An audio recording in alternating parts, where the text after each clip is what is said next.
China. When most Americans think of China, they think of the things that have come out of it. Western media has portrayed China as a place filled with tons of people having really weird food, and just about everyone knows Kung Fu. And there's also the Great Wall. I actually had the opportunity to visit China this past semester, and it is such a beautiful country. China is a very diverse country environmentally. It has the north, which has a more temperate climate where there's deserts, grasslands, and a few mountains. In the south, it is more tropical and boasts vegetation and lots of coastline.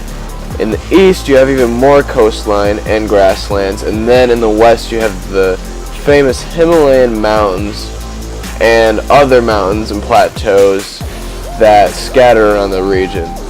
Because of these diverse environments, most people live along the coastlines and few people live in the west of China. It is very hard living because it is mountainous and has many deserts.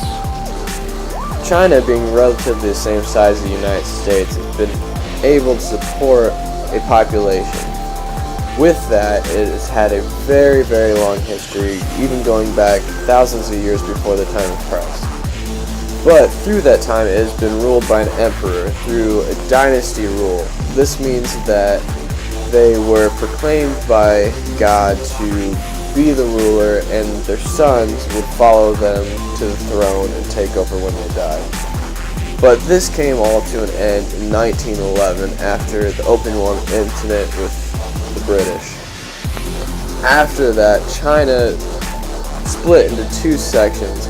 One half of the population supporting democracy, one half supporting communism, and a civil war broke out. This lasted for many years until around the 1940s, where Japan invaded China and the Chinese rallied together to fight back against them.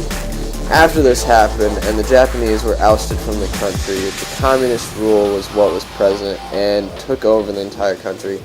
This was led by Mao Zedong, who led China through many reforms and tried to push them into industrialization.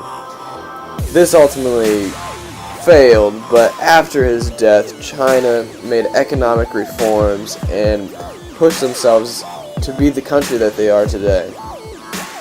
With China's huge population and the industrialization that happened through the 1900s, China has become a powerhouse economically and has become the manufacturing capital of the world. This is possible because of the low wages that exist within China, and so companies from all over the world have been flocking to China to use this valuable resource of labor. Because of this, China's economy has blossomed. Its current GDP is 12.6 trillion, which is only behind the United States and the European Union. Like it or not, China has become an economic powerhouse that could even take over the U.S. in terms of economic status in the coming years. As I said earlier, China boasts the largest population, which is 1.3 billion. This is about 4 times as many as the United States. Within this, there are 10 different ethnic groups, and Han Chinese being the majority. The main language spoken in China is Mandarin, yet in much of the south they speak Cantonese. The main religions within China are Taoism and Buddhism, but currently Christianity and Islam are on the rise. Due to China's massive population, they have taken to population control under the One Child Act. This states that families are only allowed to have one child or they will face major fines. And this has actually been quite successful at slowing down the growth rate within the country. With these reforms, China is proving that it is wanting to be a first world nation. It is wanting to take responsibility for the people and the things within its country and be successful on the world market. The China of today is one filled with potential, not only success, but potential problems as well. As it succeeds economically, it will have to deal with these problems such as environmental damage and learning how to diversify its economy as to not just rely on manufacturing. As China becomes more successful, their wages will increase. And with that, foreign companies will leave their country to search for other cheaper options. The China of today is becoming more and more Western, not only cultural, but its communistic policies are loosening and becoming a more market-based economy.